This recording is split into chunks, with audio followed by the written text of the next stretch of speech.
നമസ്കാരം. ASHA shots travel മെമ്മറീസിലേക്ക് സ്വാഗതം. Train യാത്ര എപ്പോഴും സന്തോഷം ഉളവാക്കുന്നതാണ്. ട്രെയിൻ യാത്ര എന്ന് പറഞ്ഞാൽ നമ്മൾ ടെൻഷൻ പിടിച്ച് എന്തെങ്കിലും ആവശ്യത്തിന് പോകുന്നതോ അതല്ല ജോലി സംബന്ധമായി തിരക്കുള്ള ട്രെയിനിൽ ഇടിച്ചു കയറി പോകുന്നതോ അല്ല ഇവിടെ പ്രതിപാദിക്കുന്നത്. അവധിക്കാല യാത്രയായി ദൂരദേശങ്ങളിലേക്ക് ടിക്കറ്റ് ബുക്ക് ചെയ്ത് പോകുന്ന ട്രെയിൻ യാത്രയെക്കുറിച്ചാണ് ഇവിടെ പറയുന്നത്. കേരളത്തിൽ നിന്നും മുംബൈയിലേക്കുള്ള ട്രെയിൻ യാത്ര പല പ്രാവശ്യം നടത്തിയിട്ടുണ്ട്.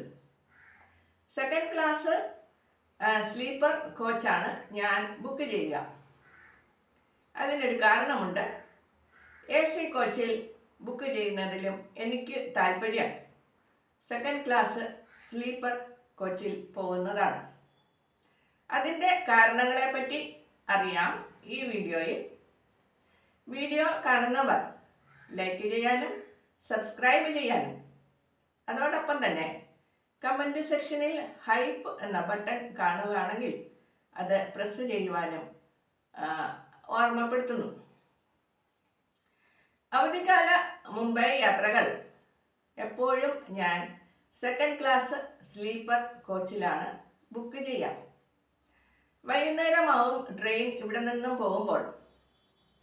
അതിനാൽ തന്നെ സന്ധ്യ നേരത്ത് ആദ്യം കാണുന്ന കാഴ്ച ട്രാക്കിന് വശങ്ങളിലായി ഉള്ള ധാരാളം വീടുകളിൽ ഒരേ സമയം കത്തിച്ചു വച്ചിരിക്കുന്ന നിലവിളക്കുകളാണ്. വളരെ മനോഹരമായ കാഴ്ചയാണത്. നല്ല തെളിച്ചത്തിൽ കത്തുന്ന നിലവിളക്കുകൾ ഉമ്മറത്ത് വച്ചിരിക്കുന്നു. ധാരാളം വീടുകൾ റെയിൽവേ ട്രാക്കിന് നേരെ ആയിട്ട് ഉണ്ട്. അപ്പം എല്ലാ വീടുകളിലും ഉമ്മറത്ത് നിലവിളക്ക് കത്തിച്ച് നിൽക്കുന്ന ആ കാഴ്ച വളരെ മനോഹരമായ കാഴ്ചയാണ്. രാത്രി കാഴ്ചകൾ പിന്നീടൊന്നും കാണാനില്ല. കേരളത്തിൽ പിറ്റേ ദിവസം രാവിലെ മുതലാണ് ബാക്കി കാഴ്ചകൾ തുടങ്ങുക. സ്ലീപ്പർ കോച്ചിൽ സെക്കൻഡ് ക്ലാസ് സ്ലീപ്പർ കോച്ചിൽ വേനൽക്കാലത്ത് ഉച്ച സമയം ഇച്ചിരി കഷ്ടപ്പാടാണ്. എന്താന്ന് വെച്ചാൽ ട്രെയിന് നന്നായിട്ട് ചുട്ടുപഴുക്കും. അതിനാൽ തന്നെ നല്ല അധികം ചൂടായിരിക്കും ഈ സമയം. അതല്ലാതെ രാവിലെയും വൈകുന്നേരവും നല്ല മനോഹരമായ കാഴ്ചകൾ കണ്ട് യാത്ര ചെയ്യാം. നമ്മൾക്ക് ധാരാളം ഭക്ഷണ പദാർത്ഥങ്ങൾ ട്രെയിനിനുള്ളിൽ കച്ചവടക്കാർ കൊണ്ടുവരുന്നതും അതല്ല പ്ലാറ്റ്ഫോമിൽ ജനലക്കരികിലായി കച്ചവടക്കാർ കൊണ്ടുവരുന്നതും ആയ ഭക്ഷണ പദാർത്ഥങ്ങളും ധാരാളമായി വാങ്ങിക്കാൻ കിട്ടും. ജനലോരത്ത് ഇരുന്ന് കാഴ്ചകൾ കണ്ട് ഇഷ്ടമുള്ള ഭക്ഷണ പദാർത്ഥങ്ങൾ വാങ്ങി കഴിച്ച് ഉള്ള യാത്ര വളരെയധികം സന്തോഷം ഉണ്ടാക്കുന്നു.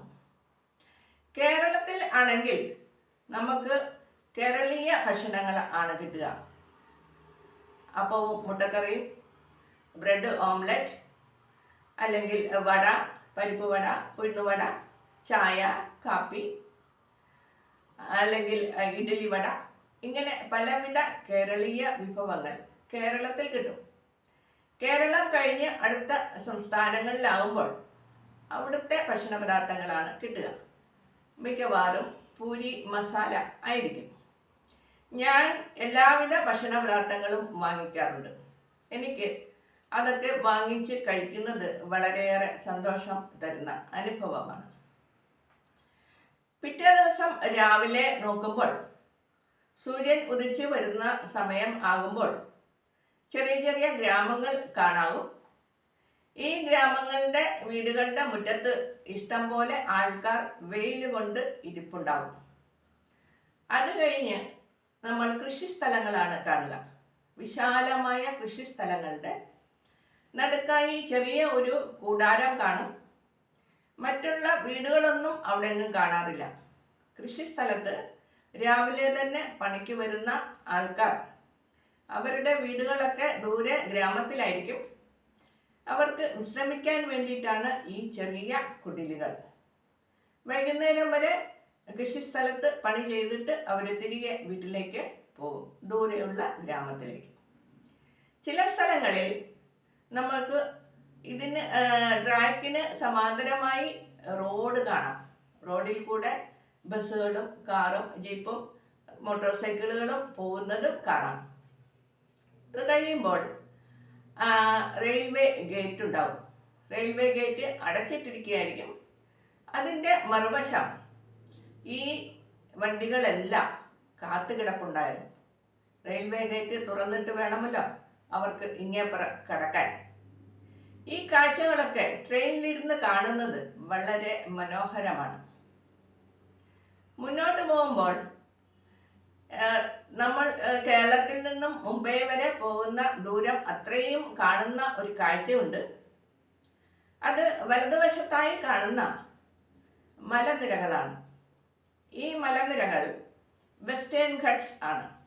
ഇന്ത്യയുടെ മധ്യഭാഗത്തു നിന്ന് തുടങ്ങി ഇന്ത്യയുടെ തെക്ക് ഭാഗം വരെയും നീണ്ടു കിടക്കുന്ന മലനിരകളുടെ ഒരു ചങ്ങലയാണ് അത്.